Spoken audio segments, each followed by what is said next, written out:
Land जो है वो बिक रही है, लेकिन वो कौन सी लैंड है? खलाई लैंड, हवाई लैंड। मिसाल के तौर पे पाकिस्तान का कराची बिक गया है, किसी ने ख़रीद लिया होगा, लाहौर किसी ने ख़रीद लिया, फ़लाना इलाका किसी ने ख़रीद लिया। वो जो फिज़िकल इलाका है ना वो नहीं ख़रीदा, सैटेलाइट के तौर पे ख़रीद लिया कि यानी कि ये इलाका। अस्सलाम वालेकुम, नमस्ते, सत श्री अकाल। कैसे हैं आप लोग? उम्मीद करती हूँ ठीक होंगे, खुश होंगे। मैं हूँ हसीका अली और मेरे साथ हैं तारिक रियाजी। अस्सलाम वालेकुम, नमस्ते, सत श्री अकाल। उम्मीद करता हूँ ठीक होंगे, खुश होंगे। दोस्तों जहाँ रहें खुश रहें, माँ बाप का ख्याल करेंगे क्योंकि माँ बाप है तो सब कुछ है। चैनल को सब्सक्राइब, वीडियो को लाइक, दूसरों के साथ और बेल आइकन को प्रेस करना ना भूलें ताकि आने वाली हर वीडियो का नोटिफिकेशन आपको टाइम टू टाइम मिलता है। आज की हमारी वीडियो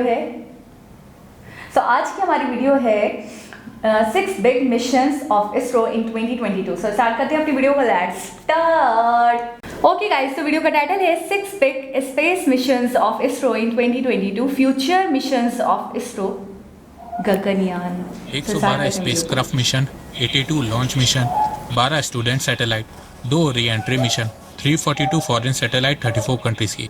पिछले कुछ सालों से इसरो ने स्पेस सेक्टर में अपना लोहा मनवाया। भारत की स्पेस एजेंसी इसरो आज के समय दुनिया की टॉप 6 स्पेस एजेंसीज में से एक है। इसरो ने सिर्फ भारत का गौरव नहीं बढ़ाया, देश की सुरक्षा में भी इसरो का बहुत योगदान है। पर 2020 और 21 में पेंडेमिक के चलते इसरो के बहुत से मिशन डिले हो गए हैं, पर 2022 में इसरो फिर से दुनिया में अपना लोहा मनवाने जा रहा है। तो नमस्कार दोस्तों, स्वागत करते हैं आपका चार्जिंग पॉइंट हिंदी में। दोस्तों आज के इस वीडियो में हम बात करेंगे 2022 में इसरो के 6 बड़े स्पेस मिशन के बारे में। तो जुड़े रहिए आप इस वीडियो के साथ। इसरो अब एक new launch vehicle SSLV small satellite launch vehicle पे काम कर रहा है। साल 2018 में विक्रम साराभाई स्पेस सेंटर में SSLV का डिजाइन तैयार किया गया था। फिर 2019 में इस प्रोजेक्ट को गवर्नमेंट ने पास किया और लगभग 12 करोड़ रुपए इस प्रोजेक्ट को कंप्लीट करने के लिए इसरो को दिए। इसरो के पास बेसिकली इस समय 2 सैटेलाइट लॉन्च व्हीकल है, GSLV हैवी वेट सैटेलाइट को लॉन्च करने के लिए और PSLV लो और मीडियम वेट सैटेलाइट को लॉन्च करने के लिए।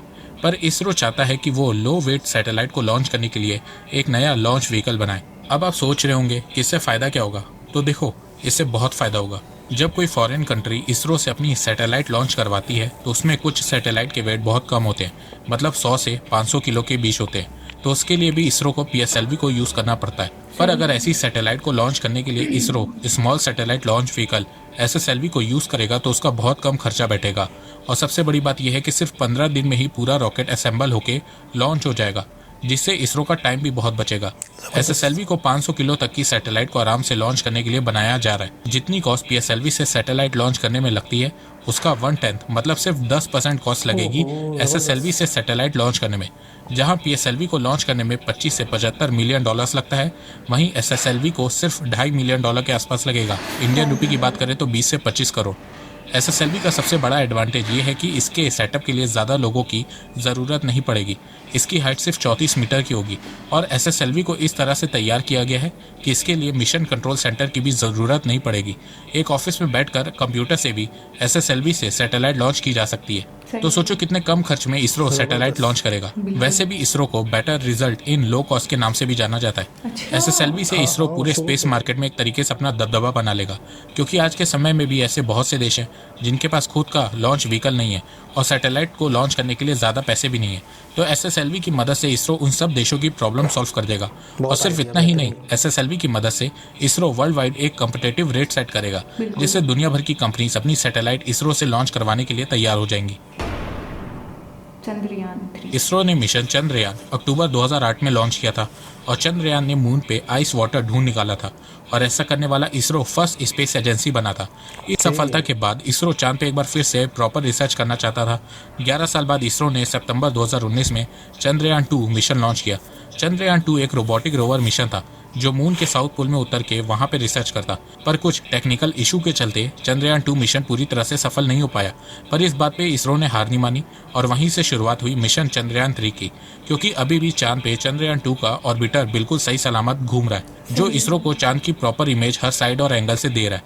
तो बस इसरो को अब चंद्रयान 3 मिशन में एक लैंडर और रोवर की जरूरत है जो सही से चांद पे लैंड कर पाए। ये मिशन इसरो 2022 के 3rd क्वार्टर में लॉन्च करेगा। इस मिशन के चलते इसरो एक सैटेलाइट को सूर्य को ऑब्जर्व करने के लिए और उसकी छुपी हुई मिस्ट्रीज के बारे में जानने के लिए लॉन्च करेगा। इसरो इस मिशन से अर्थ और सन के बीच के गैप में सैटेलाइट प्लेस करेगा।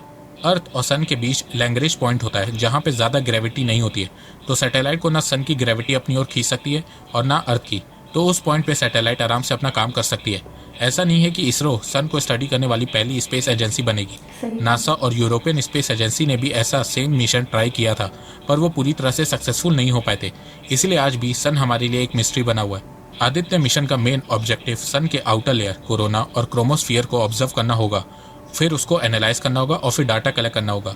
साथ में सोलर स्टॉर्म के बारे में भी जानना होगा, क्योंकि पिछले कुछ सालों में सन में स्टॉर्म्स के रूप में बहुत सी हलचल देखने को मिल रही है। एक्चुअल में साइंटिस्ट का मानना है कि सूरज एक तरीके से स्थिर है, इसमें ज़्यादा हलचल नहीं होनी चाहिए, क्योंकि अगर सूरज में ज़्यादा हलचल होगी तो उसका इम्पैक्ट पूरे सोलर सिस्टम में पड़ेगा। आदित्य मिशन से इसरो सन के मैग्नेटिक फील्ड के बारे में भी पता लगाएगा। इसके अलावा सूरज की और भी बहुत सी मिस्ट्रीज के बारे में पता चलेगा। ISRO Aditya L1 solar mission मई से जुलाई के बीच में लॉन्च कर सकता है, क्योंकि ये मिशन कई सालों से अटका हुआ है। ये मिशन इसरो के लिए बहुत बड़ा चैलेंज होगा, क्योंकि हमें अर्थ की ग्रेविटेशनल फोर्स के बारे में पता है, पर सन की नहीं। तो उम्मीद करते हैं कि इसरो अपने मिशन में कामयाब हो और हमें सन के बारे में कुछ नई बातें जानने का मौका मिले। दोस्तों, अगर आपको स्पेस रिलेटेड मिस्ट्रीज के बारे में और जानना है, पर आपके पास पढ़ने का टाइम नहीं है या आपको पढ़ना बोरिंग लगता है, तो अब आप कुकू FM ऐप की मदद से कभी भी और कहीं पे भी स्पेस रिलेटेड मिस्ट्रीज के बारे में सुन सकते हैं। कुकू FM भारत का लीडिंग ऑडियो पॉडकास्टिंग प्लेटफॉर्म है, जिसमें 1000 से ज़्यादा ऑडियो बुक्स हैं। सबसे अच्छी बात यह है कि ये मेड इन इंडिया ऐप है और इसकी रेटिंग 4.5 स्टार है। कुकू FM ऐप का ईयरली सब्सक्रिप्शन 399 रुपये का है, जिसमें आपको हज़ारों varieties of knowledgeable audio books मिलेंगी। फिजिकल बुक से 100 टाइम कम प्राइस में। अगर आप मेरे थ्रू इस ऐप में रजिस्ट्रेशन करेंगे और कूपन कोड CPH50 का यूज़ करेंगे, तो पहले 250 यूजर्स को 50% का डिस्काउंट मिलेगा। मतलब आपको साल भर के लिए 399 रुपये के बजाय सिर्फ 199 रुपये देने होंगे, जो 1 रुपये पर डे से भी कम है। तो इंतज़ार किस बात का है? लिंक डिस्क्रिप्शन में दी गई है। कुकू FM ऐप को डाउनलोड करिए और अपनी नॉलेज को बढ़ाइए। गगनयान भारत का एक महत्वाकांक्षी मिशन है, जिसमें 3 भारतीयों को अंतरिक्ष में 7 दिन के लिए भेजा जाएगा। वैसे जो भारतीय अंतरिक्ष में जाएंगे उनका नाम वायोमोनॉट्स रखा गया है। जैसे कि अमेरिका से जो लोग स्पेस में जाते हैं उनका नाम एस्ट्रोनॉट्स होता है, रशिया से जो लोग स्पेस में जाते हैं उनका नाम कॉस्मोनॉट्स होता है, वैसे ही भारत से जो लोग स्पेस में जाएंगे उनका नाम वायोमोनॉट्स होगा। तो 3 इंडियन वायोमोनॉट्स को 7 दिन के लिए स्पेस में भेजा जाएगा। 7 दिन के लिए वायोमोनॉट्स एक कैप्सूल में होंगे और साथ में ऑरेंज कलर की स्पेस सूट पहने हुए होंगे। वायोमोनॉट्स के चयन के लिए भारतीय वायुसेना ने 10 पायलटों का चयन कर लिया है। अब इन 10 पायलट्स की और ट्रेनिंग चलेगी और इनमें से हमें 3 वायोमोनॉट्स मिलेंगे। गगनयान मिशन को 3 पार्ट में डिवाइड किया गया है। सबसे पहले 2 अनमैन्ड मिशन होंगे जो 2022 में किए जाएंगे। उसके बाद मैन मिशन होगा जो 2023 में होगा। गगनयान मिशन की घोषणा प्रधानमंत्री नरेंद्र मोदी जी ने 15 अगस्त 2018 में लाल किले से की थी और इस मिशन की कॉस्ट 10,000 करोड़ रुपए है और इसे 2018 में ही मंजूरी दे दी गई थी। वैसे इसरो के गगनयान की कॉस्ट बाकी स्पेस एजेंसीज के ह्यूमन स्पेस मिशन का सिर्फ 10% है। एक चीज़ आपको ये भी बता दूं कि इसरो ने इसे मैन मिशन नहीं कहा है, क्योंकि हो सकता है कि उन 10 कैंडिडेट में से कोई वुमेन भी हो, तो इसीलिए इस मिशन का नाम ह्यूमन स्पेस फ्लाइट मिशन रखा गया है। इसरो का गगनयान मिशन सक्सेसफुल होता है तो भारत ह्यूमन स्पेस मिशन के मामले में दुनिया का 4था देश बन जाएगा, जो कि एक बहुत बड़ी बात होगी। जबरदस्त। इसरो रिसेट सैटेलाइट को अपडेट करने पे काम कर रहा है। रिसेट अर्थ ऑब्जर्वेशन सैटेलाइट है जो अर्थ की क्लियर इमेज ले सकती है। रिसेट को भारत की स्पाई सैटेलाइट भी कहा जाता है, क्योंकि इसका प्राइमरी ऑब्जेक्टिव बॉर्डर पे नजर रखना होता है। इसके साथ साथ इसरो सर्विलेंस सैटेलाइट पे भी काम कर रही है। स्पेस के अलावा इसरो ने समुद्र में भी खोज करना शुरू कर दिया है और अगले कुछ सालों में भारत की टेक्नोलॉजी अंतरिक्ष के अलावा समुद्र में भी ग्लोबल होगी। इस समय इसरो एक डीप ओशन मिशन पर काम कर रहा है। समुद्रयान मैंड ओशन मिशन है। इस मिशन के लिए व्हीकल बनाया गया है जिसका नाम मत्स्य रखा गया है। इस मिशन में इंसान व्हीकल के जरिए ओशन के 6000 मीटर नीचे जाएगा और डीप ओशन को एक्सप्लोर करेगा। इस व्हीकल में इंसान 96 घंटे तक रह सकता है। इस मिशन से भारत ओशन रिसोर्सेज जैसे कि क्लीन वाटर, क्लीन एनर्जी के बारे में पता लगाएगा। ऐसा मिशन अब तक सिर्फ 5 देशों ने किया है, US, रशिया, जापान, फ्रांस और चाइना। भारत 6ठा नेशन होगा जो अंडर वाटर व्हीकल भेजेगा।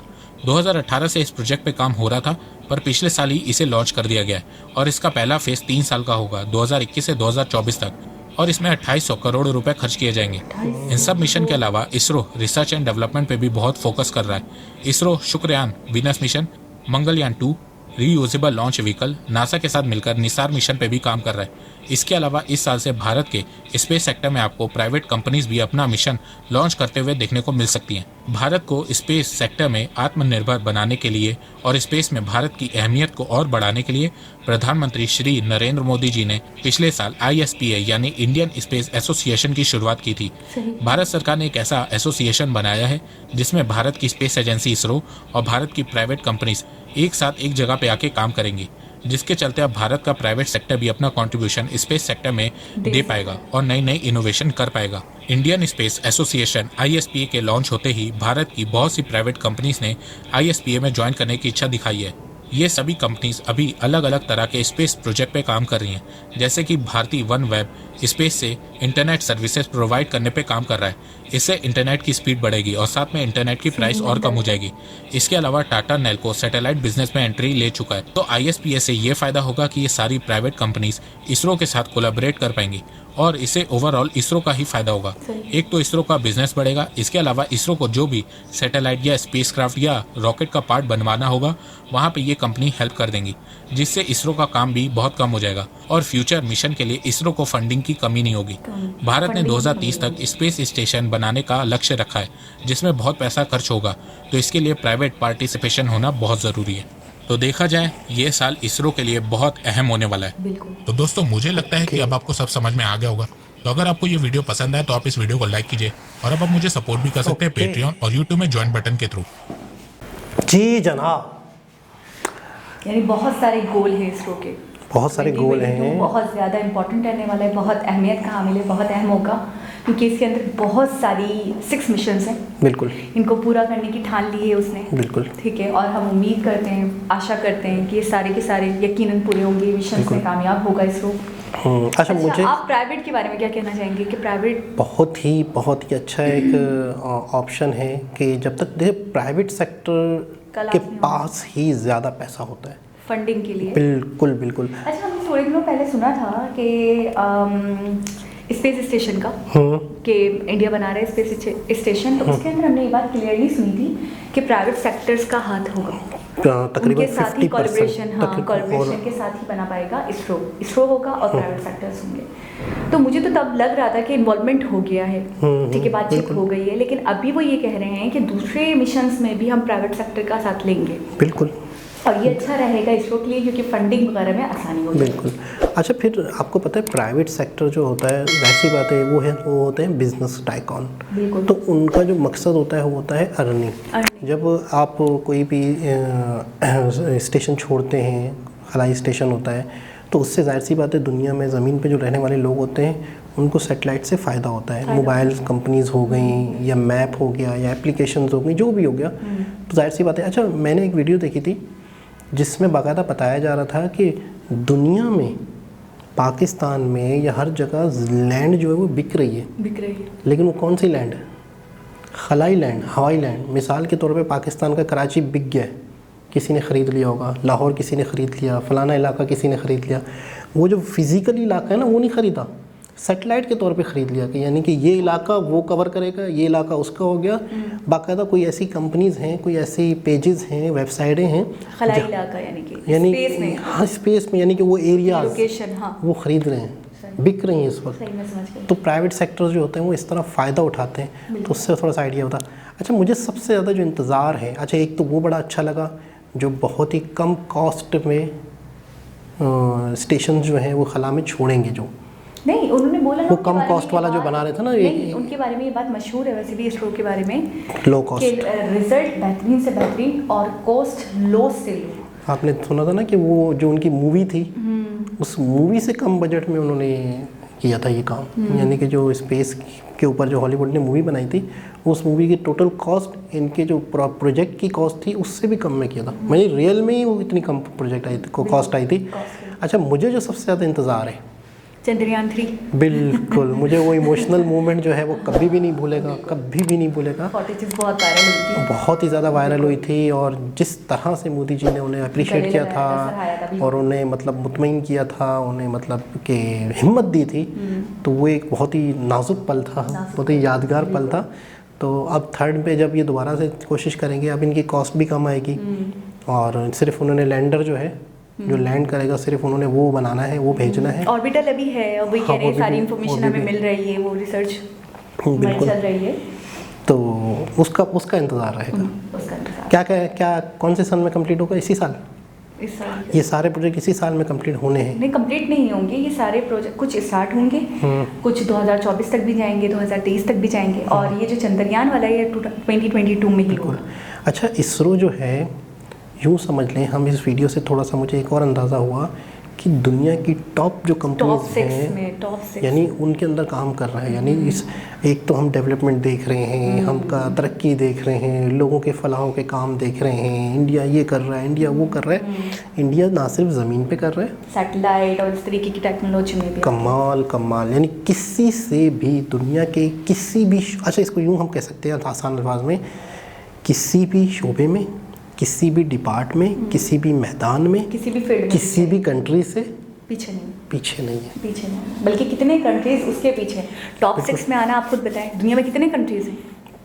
बहुत है, ठीक है। बहुत है। अच्छा चलें, आप अगर ये कहेंगे कि इनको लेकर, सैटेलाइट्स को लेकर, मिसाइल्स को लेकर गिने चुने कंट्रीज काम कर रहे हैं, तो कुछ तो काम कर रहे हैं ना, कुछ नहीं उनमें तो भी टॉप 6 में वो आया। बड़ी बात, बहुत बड़ी बात, बहुत ही बड़ी बात है।